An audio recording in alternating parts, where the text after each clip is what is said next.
আসসালামু আলাইকুম। আমি এখন পবিত্র আল কোরআনের কয়েকটি আয়াত উল্লেখ করব। এটি মূলত আমাদের দুনিয়ার জীবন নিয়ে আমাদের দৃষ্টিভঙ্গি এবং আল্লাহ তাআলা আসলে আমাদেরকে কিভাবে দুনিয়ার জীবনকে ভাবতে বলেছেন সেই বিষয়ক। আয়াতগুলো যখন পড়ি তখন আমি নিজেই অস্বস্তিতে পড়ে যাই যে আসলে আমরা দুনিয়াকে কিভাবে ভাবছি আর আল্লাহ তাআলা আমাদেরকে কিভাবে ভাবতে বলেছেন।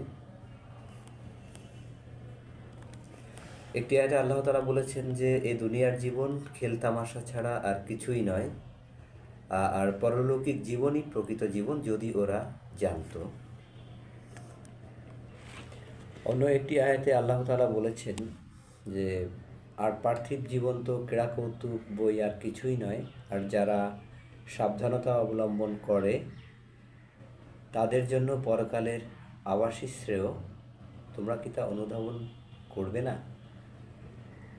আবার অন্য একটি আয়াতে বলেছেন যে তোমরা কি পরকালের বিনিময়ে পার্থিব জীবন নিয়ে পরিতুষ্ট হয়ে গেলে? বস্তুত পার্থিব জীবনের ভোগবিলাস তো পরকালের তুলনায় অতি সামান্য। এছাড়া এই পার্থিব জীবনের যে সকল বিষয় আমাদের জন্য শোভনীয় বা পরীক্ষার বস্তু হিসাবে আল্লাহ তাআলা উল্লেখ করেছেন তা এরকমটা যে নারী, সন্তান সন্ততি, সম্পদ,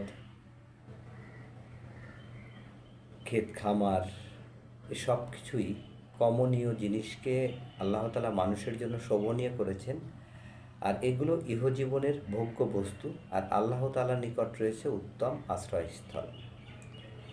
এবং অন্য একটি আয়াতে আল্লাহ তাআলা সুস্পষ্টভাবে বলেছেন যে এই যে দুনিয়ার জীবনের ধন সম্পদ, সন্তান সন্ততি, তোমার সম্মান বা তোমার অর্জিত বিষয়বস্তু, এগুলো কোনোটি পরকালে কোনো কাজে লাগবে না।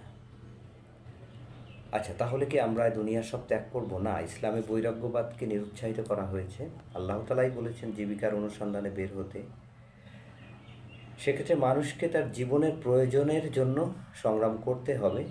তবে মানুষ যা কিছুই করুক না কেন সেই কাজের পেছনে থাকবে মহান আল্লাহ তাআলার সন্তুষ্টির উদ্দেশ্য এবং সঠিক পদ্ধতিতে, যা আল্লাহ তাআলা পবিত্র কোরআনের মাধ্যমে তার নবী রাসূলের মাধ্যমে বর্ণনা করেছেন। তবে অবশ্যই দুনিয়ার জীবনের তুলনায় আখিরাতের জীবনকে প্রাধান্য দিতে হবে, একথা আল্লাহ তাআলা বিভিন্নভাবে উল্লেখ করেছেন। আল্লাহ তাআলা আমাদেরকে সঠিক বুঝ দান করুন। আমিন।